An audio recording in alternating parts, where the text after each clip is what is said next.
Welcome, and it's good to be back and to see Davos highlighting the global crisis in trust. I believe this crisis is the direct result of a paradox facing our world. In the face of the serious, even existential threats posed by runaway climate chaos and the runaway development of artificial intelligence without guardrails, we seem powerless to act together. As climate breakdown begins, countries remain hell-bent on raising emissions. Our planet is still heading for a scorching 3-degree increase in global temperatures. Droughts, storms, fires and floods are pummeling countries and communities. Before travelling to the United Nations climate talks in COP28 in Dubai, I saw for myself the dramatic receding of Himalayan glaciers and the accelerated melting of the ice sheet in Antarctica. And here in Switzerland, glaciers are disappearing before our eyes, some are gone forever, and others have lost 10% of their volume in just the past 2 years. Such rapid changes should disturb us all. 2023 went down as the hottest year on record, but it could be one of the coolest years on the future. The media has recently reported that the US fossil fuel industry has launched yet another multi-billion-dollar campaign to kneecap progress and keep the oil and gas flowing indefinitely. Let me be very clear again. The phase-out of fossil fuels is essential and inevitable. No amount of spin or scare tactics will change that. Let's hope it doesn't come too late. But we must now act to ensure a just and equitable transition to renewable energy. At the same time, every new interaction of generative AI increases the risk of serious unintended consequences. The technology has enormous potential for sustainable development, but as the International Monetary Fund has just warned us, it is very likely it will worsen inequality in the world. And some powerful tech companies are already pursuing profits with a clear disregard for human rights, personal privacy and social impact. This is no secret. Now, these two issues, climate and AI, are exhaustively discussed by governments, by the media and by leaders here in Davos. And yet, we have not yet an effective global strategy to deal with either. And the reason is simple. Geopolitical divides are preventing us from coming together around global solutions for global challenges.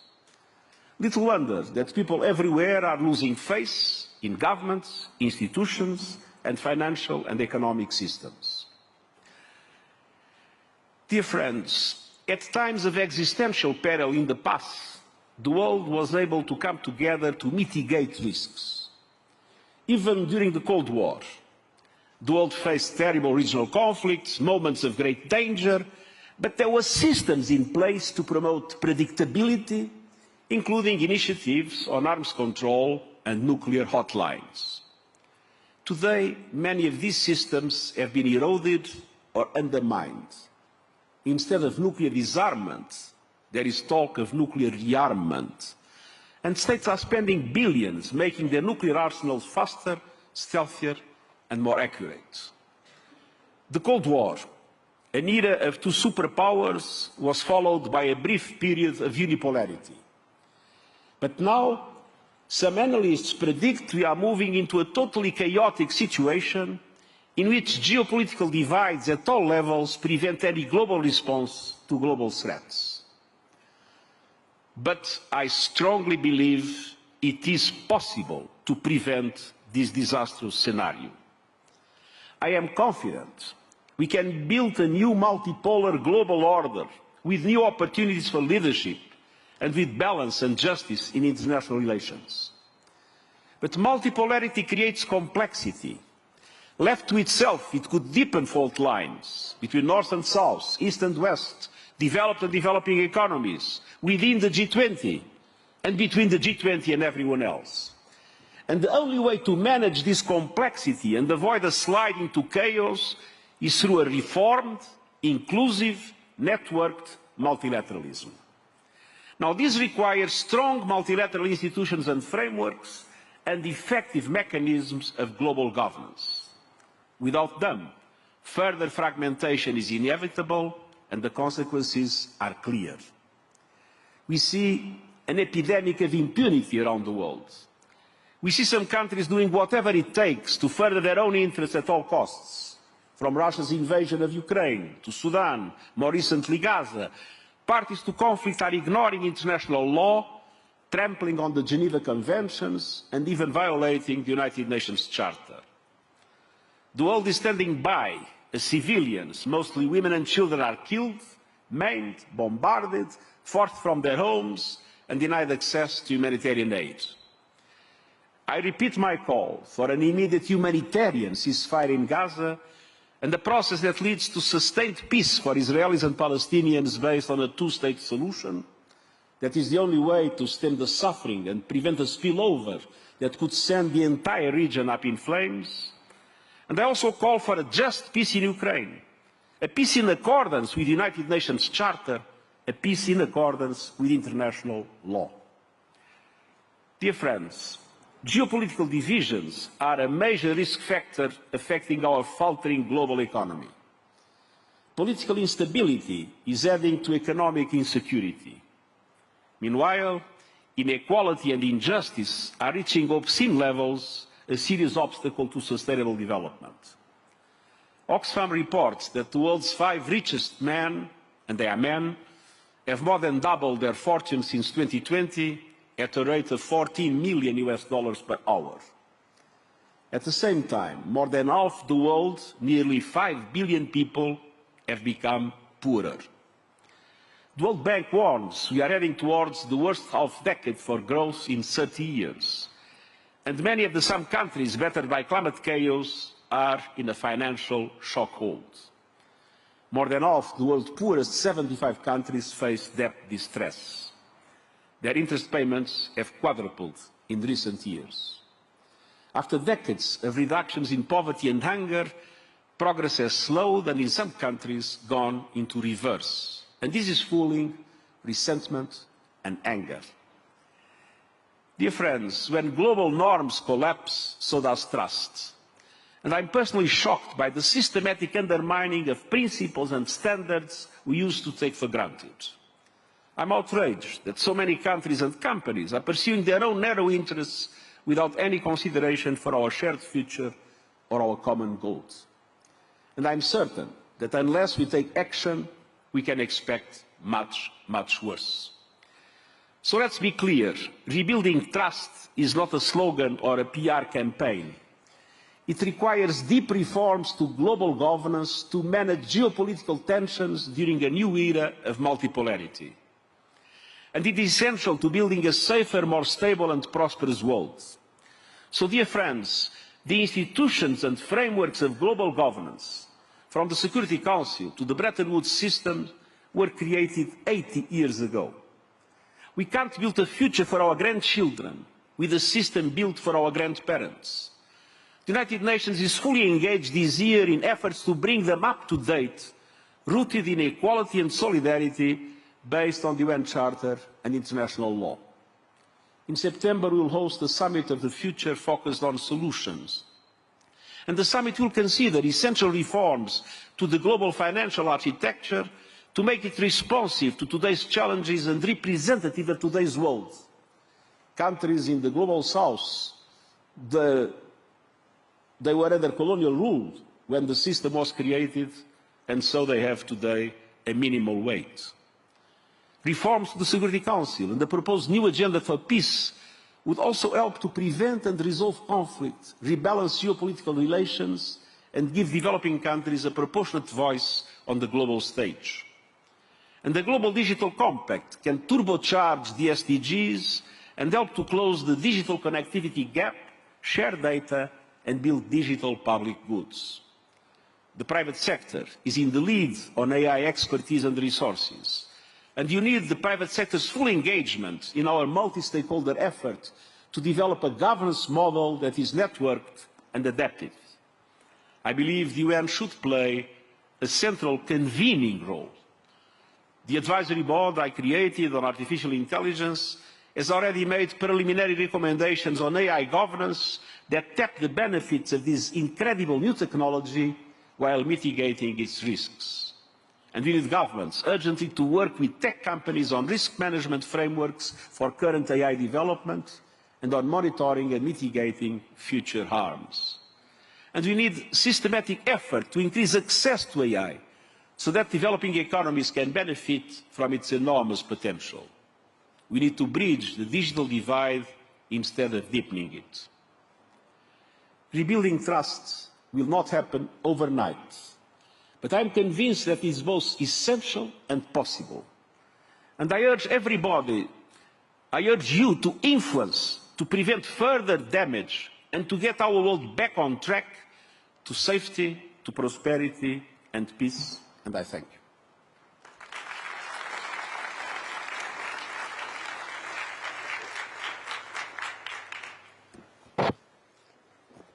Thank you so much, Mr. Secretary General. And thank you for also underlining the importance of rebuilding trust. In many ways, we are in a geopolitical recession, but not yet in a geopolitical depression. There are fine lines there, though. But you also underlined that you still think there is possibilities when it comes to rebuilding trust. And if you look at it as a glass half full and not half empty, there have been some areas that even in this polarized world, there has been possibilities for collaboration. I think COP28 was one. Is there, for example, opportunities to establish some traffic rules around AI? You have now a big advisory panel on this, and you have the future of our planet, the Future Summit coming up in September. So looking at this, where are the areas you still think short-term, medium-term, there is a possibility for collaboration even in this polarized world? Well, first of all, we are in a particularly difficult moment of geopolitical divide when looking to peace and security. I would say before the COVID, we had divides among the P5, but those divides were not a threat to global peace and security. They would make it difficult to solve crises here and there in different parts of the world. With the Russian invasion of Ukraine and with the present situation in the Middle East, the P5 are deeply involved in situations that really correspond to serious risks to global peace and security. And this is an area where I do not see much easy progress before we solve these two problems. And in my opinion, we must solve the Ukraine-Russia problem with full respect to the UN Charter and to international law. And in my opinion, we need to solve the Israeli-Palestinian question with the possibility to take this problem and make it an opportunity for the two-state solution to be finally something credible and something that can mobilize the two communities to live together in peace and security. So I'm not optimistic about immediate impacts on peace and security, but I think that a lot can be done on the economy, a lot can be done on climate, and a lot can be done on technology. But for that to be possible, I believe we need a very serious negotiation between developed countries and the emerging economies. Some people say it's between the US and China. I think that is too simplistic. The US doesn't represent the whole of the developed world. I mean, Europe and the US have different positions on several issues, and China doesn't represent India, Indonesia, and several other countries. But the truth is that we live in an economic system that was designed after the Second World War and basically designed by the developed countries. And we see the emerging economies with a bigger and bigger weight in the global economy, but not a similar weight in the institutions that rule the global economy. So there is an area of reform in which this discussion is essential, and there is a serious negotiation on trade, on climate, and on technology that these two blocks need to be able to establish.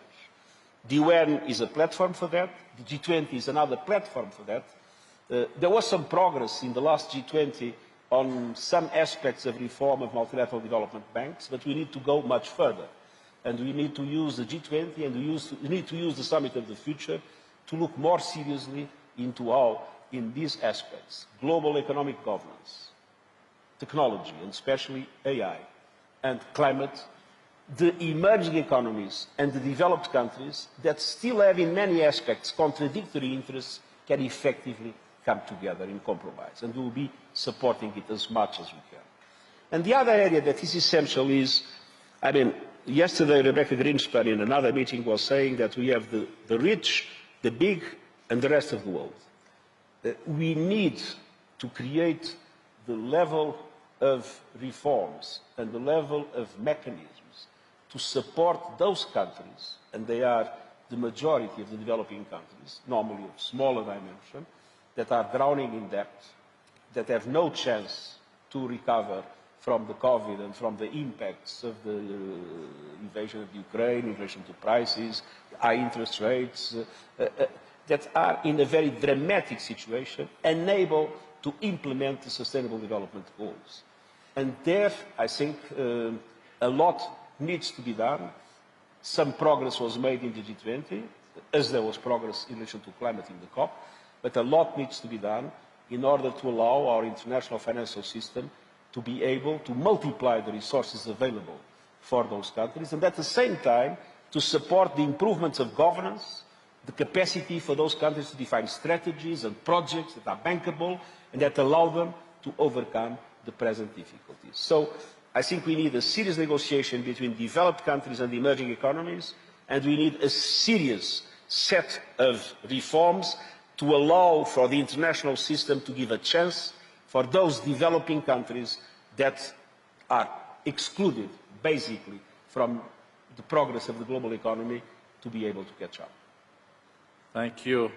You said in your speech that I'm personally shocked by the systematic undermining of principles and standards we used to take for granted. I guess you're also then referring to the period that we call the post-Cold War period, where countries mainly were sticking to these principles. That period is now past. We are between orders. We had that order, and we are embarking into a new order. How to avoid that the new order is like the jungle growing back? How are you worried about that, or are you convinced that the principles of reforms of the multilateral system and that we build a more inclusive order, also build on the main principles, UN Charter and international law, is possible? You said, if I remember right, in your speech to the General Assembly in September, you said something to the effect that multipolarity is fine, but multipolarity without multilateralism and international law is not a good idea, and we tried that in Europe 150 years ago. So, we are no longer in the bipolar world, and we are no longer in the unipolar world. I lived both. Bipolar when I was a young politician, the unipolar world when I was Prime Minister. So I lived in the very center of the events. This is no longer the case. But the question is, it's not yet clear what kind of world will it be. I do believe multipolarity is a positive thing. To have a world in which you have the United States, you have the European Union, you have Japan, you have China, you have India, you have Brazil, you have the African Union. I mean, this is something that, in my opinion, creates the conditions for equilibrium and for opportunities for all. But it is also true that when multipolarity is not accompanied by multilateral governance mechanisms, the contradictions within a multipolar world multiply the chances of conflict. And that is the risk we are facing at the present moment. And there is one thing that is very interesting. I mean, with the lack of influence that the P5 members, the permanent members of the Security Council, that today have much less influence, with the exception of the Russian invasion of Ukraine, that was a direct intervention of one of them.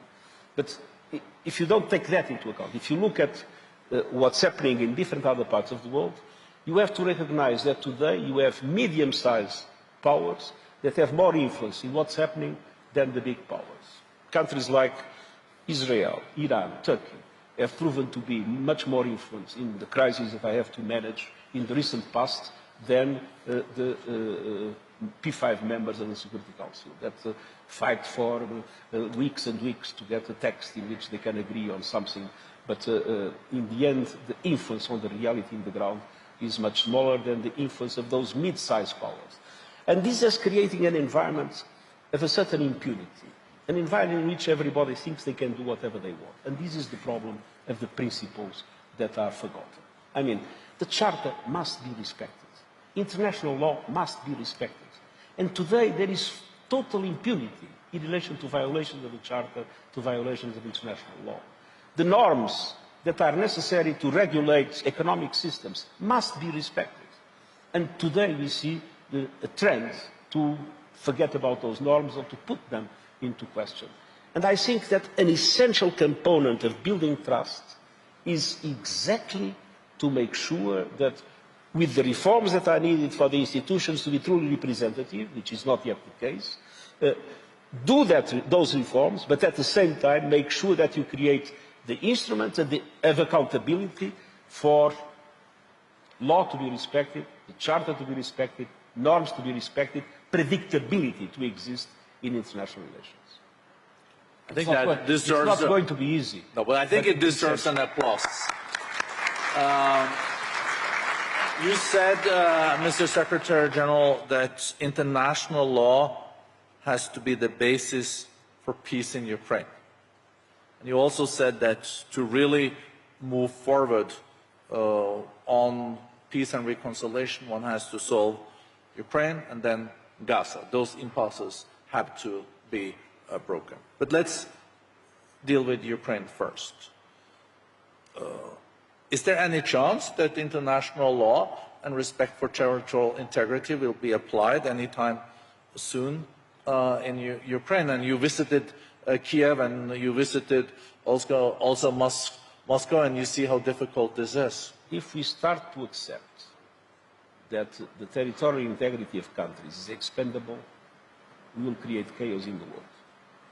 There are so many countries around the world that have potential revendications about territory of other countries. There are so many situations where minorities can at a certain moment claim that they should belong to another country. It's absolutely essential that the principle of the territorial integrity of states is respected. Of course, we know that states are not perfect. History has been what it has been. It took centuries in Europe to create the borders that we have now. But I think those that led the African emergence were wise when they said that it was essential to respect the borders, even if the borders had been drawn by colonialism, if those borders were not corresponding to the reality of the societies as they were. But the moment that we start thinking that we can change, redesign, we are in deep trouble. So I think that to reaffirm the principle of territorial integrity of Ukraine and of any other country is essential. It is not going to be easy, no. The situation is difficult, it is. But principles are something we need to preserve in all situations. I know you're speaking at another event in 5 minutes, but I also mentioned Gaza. You mentioned also a two-state solution. Is there, based on the humanitarian catastrophe we're seeing unfolding now in Gaza, do you possibly see some new momentum coming out of this for a two-state solution? Also in a regional context. We know there is an Arab peace plan that also will guarantee recognition of Israel from all the Arab states and their security. But here, I think there is a lot of obstacles also down the road. Well, let's be clear. We have a part of the world, we have with a few million of Israelis and a few million of Palestinians. They cannot liquidate each other. They need to be able to live together in their territory. And I think that the progressive relaxation of the interest of the international community led to a situation in which hope started to be lost. What has happened was horrible. Horrible, first of all, the barbaric attacks of Hamas. Horrible what's happening now in Gaza. But this shows that something drastic needs to be done to make sure that these two communities can live together. And the only way for these two communities to live together in peace and security is if each one of them has a state. So I believe that the present situation has demonstrated that the two-state solution is an absolutely essential way to solve this problem and an absolutely essential way to preserve a minimum of peace and stability in the region. The spillover that is already taking place, the risk of a full-fledged confrontation in Lebanon, it would be a total disaster. We need to avoid it at all costs. What we are seeing in the Red Sea, all this demonstrates that it's not enough. It's very important to address the humanitarian situation in Gaza. It's very important to have a humanitarian ceasefire as we defend. It's very important to release the hostage. It's very important to solve all these problems. But we need to find once and for all a total commitment of the international community for a two-state solution to exist in Israel and Palestine as the basis for a stable and peaceful Middle East for the benefit of everybody. Big thank you to the Secretary General. Thank you for joining us again. Thank you for your speech, and thank you for, I think, of course I'm biased, but for this incredibly interesting discussion conversation with you. Thank you very much.